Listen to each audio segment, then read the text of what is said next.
Hey, it's Courtney with your Junior Sabbath School lesson.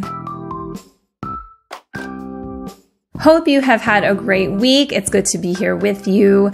Happy Sabbath. I'm going to start, excuse me. I'm going to start today by reading your power text.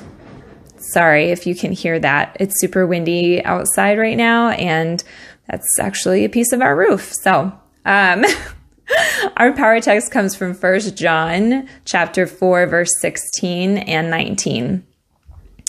We have known and believed the love that God has for us. God is love, and he who abides in love abides in God, and God in him. We love him because he first loved us. I love that. God's overflowing love motivates us to then be loving. So have you ever been in a situation where there's like, you're in a group or at church or in a service and something like really awkward or unexpected happens and everyone's kind of like staring and confused and like, what's going on? This is awkward. Like, have you ever been in that situation? I like, the story today is about Simon having a dinner party. And, we'll talk about what happens here, but, it's kind of similar almost to one of those experiences. I've definitely experienced that. I've been on both ends. I've been on the, like, I'm the one people are looking at end of it. And I've also been the one that's kind of like, what's happening right now? I know you guys have experienced something strange like that. So during the week before the Passover, on his way to Jerusalem, Jesus stopped in Bethany and visited the home of his friend Lazarus. We go down, plots to destroy Jesus and all of this. And then in Bethany, Jesus and his disciples were invited to participate at a feast in the house of Simon, like we said already. So Simon had invited Jesus, his disciples, and Lazarus to the dinner. He wanted to introduce his friends to Jesus because he was healed of leprosy from him. And Lazarus because, he was raised from the dead by Jesus. So what a cool story. And, what an honor that would be to have them in your home and share them with your friends. So Martha and Mary are also there. And Mary comes, and she's Martha's sister, obviously, and Lazarus. And she enters, and she goes over to Jesus. And she was bringing this costly gift. Do you remember what it is? The perfume, right? She has this perfume. She's rejoicing to see Jesus, and she heard people saying he's going to be king, and she's just thrilled to have him here. She's listening to every word he's speaking. She's just soaking in the fact that Jesus is here with them. And she didn't care that she had spent her life savings on an alabaster box of oil. Jesus was worth more to her. She opened the box and poured the perfume where? On his feet.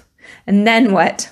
She didn't have a towel, so she lets down her hair and is wiping his feet with it. So we hear this story, and it's like, oh, she cared so much and she did right. But when you stop and really, really think about this, like, she just dumped perfumey oil on his feet and is rubbing it around with her hair. Ew. Oh my God. Like, if you're just looking at it with those details, it's kind of like, what's going on? So of course these other people are mortified. And so they're like, what? And Simon's like, why is she touching him? And probably embarrassed because it's his party that this is happening at. Like, what's going on? And they're just like, what are you doing, woman? Like, gross. But Jesus kind of read their thoughts and knew what they were thinking. And he tells them this story. There are two debtors, or there was a certain creditor who had two debtors. One owed 500 denarii and the other 50. And when they paid nothing with which to repay, And when they had nothing with which to repay, he freely forgave them both. Tell me, which one of them will love him more? Well, I suppose the one who forgave more, answered Simon. And you have rightly judged, Jesus replied. He looked at Mary and he continued to speak to Simon. Do you see this woman? I entered your house. You gave me no water for my feet, but she has washed my feet with her tears and wiped them with her hair, the hair of her head. You gave me no kiss, but this woman has not ceased to kiss my feet since the time I came in. You did not anoint my head with oil, but this woman has anointed my feet with fragrant oil. Therefore I say to you, her sins, which are many, are forgiven, for she loved much.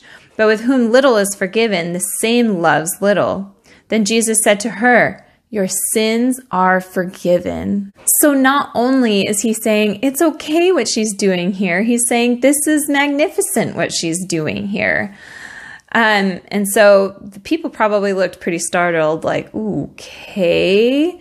And when Jesus spoke to her again, he said, your faith has saved you. Go in peace. And that's in Luke 7:41-50, what we just went over. So in the end, it was not only Mary that was touched by Jesus's words, right, and forgiven, but Simon's life was also changed forever. He finally understood that in response to Jesus's forgiveness, we are to love him and others as he has taught us. So as you go through the rest of this Sabbath and this week, I just want you to think about that. What can you offer up to God that's unique and maybe even a little strange seeming to people? What can you offer up to him? That's like her hair and oil. How can we serve God humbly, more so than he even asks us to? And how can we kind of be patient and loving and understanding of those that might do something as wild as wiping oil on feet with hair? How can we show mercy and kindness and love to others the same way that Mary showed love and kindness to Jesus and he in turn for her? Did that make sense? Anyway, lots to think about. I love this story so much. And if you go on juniorpowerpoints.org, you can find this lesson, and it has Bible study questions for every day. It has you actually looking up a few other verses as well.